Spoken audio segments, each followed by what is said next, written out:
Hey everybody, Rory from ANSgear. We're going to take a look at a speed feed for the rotor from Genex Global. This is the lightning feed for the rotors. As with any speed feed or fast feed for most loader systems, they're going to be made out of like a silicone or rubber like this. When you pour your paint in, the fingers easily fold down and in to allow the paint to go into the loader.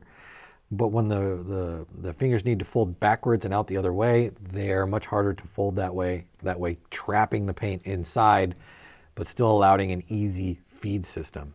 And again, as with most speed feeds, if you were to fill this up or fill your loader up, turn it over, vigorously shake it, there's a good possibility that a couple balls are going to come out of there.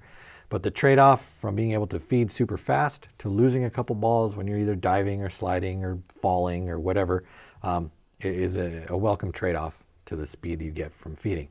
So we'll go ahead and take one of these. You can see there are a bunch of colors. And we're going to install one into just a basic rotor here.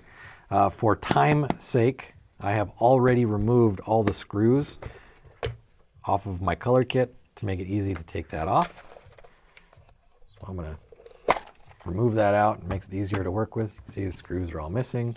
That's what makes that come off so easy. We're going to go ahead and remove our lid off of our color kit. Now, I've seen a lot of people do this improperly. I've seen people break their lids. I've seen people break their pins. They've gouged out the plastic inside here, all sorts of problems. The easiest way that I know to do this, the way that I do it personally, is the pin that sits right here, just like my Allen key, runs across the top of this. That's what holds our spring and our lid in place.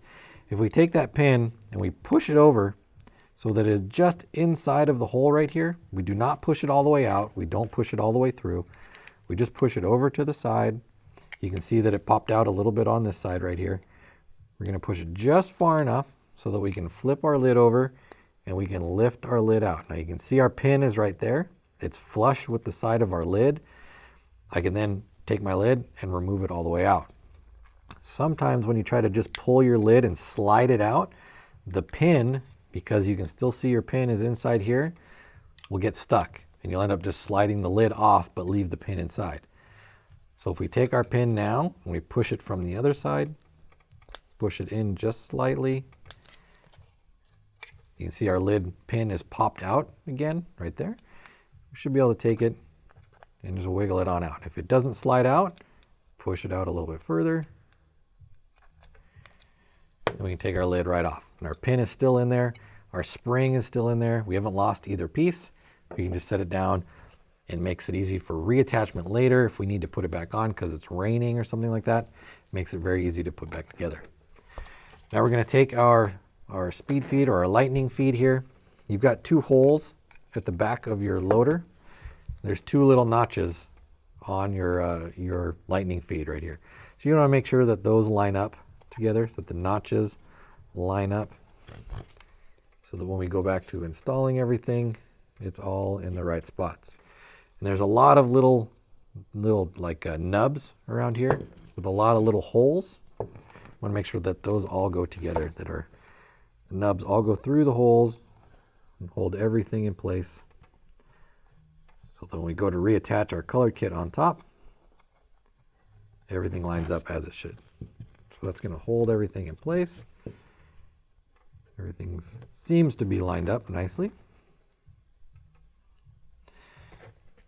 Take our color kit, put it right back through on top. Make sure everything snaps together. Kind of just check around the inside, make sure that you don't see it poking out anywhere, that there wasn't a section that actually slipped off before you put it on there. Everything looks good on here. So then we're going to take our screws and our screwdriver, and we're going to put it back together. Now what I don't recommend you do is tighten everything down as you put each screw in. I'm going to take each screw, set it in. I'm not going to tighten it down. I'm just going to get it started.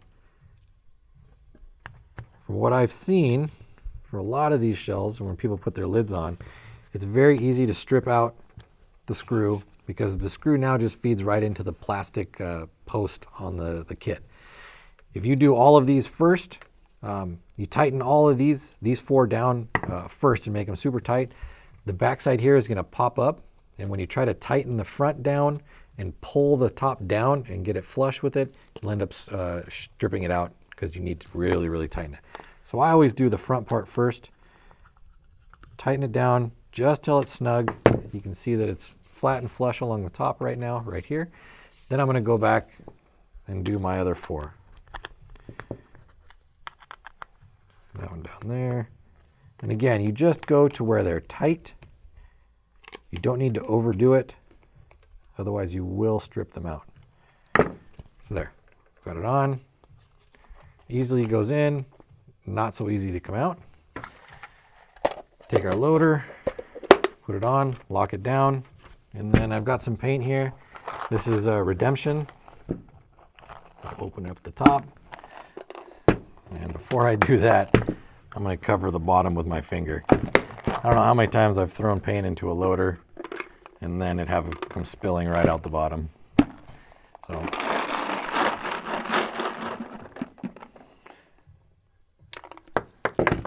only left a couple out on top there. But again, as your loader, if your loader was on, you would have it feeding paint, making plenty of room for you. And you can see if I turn this over,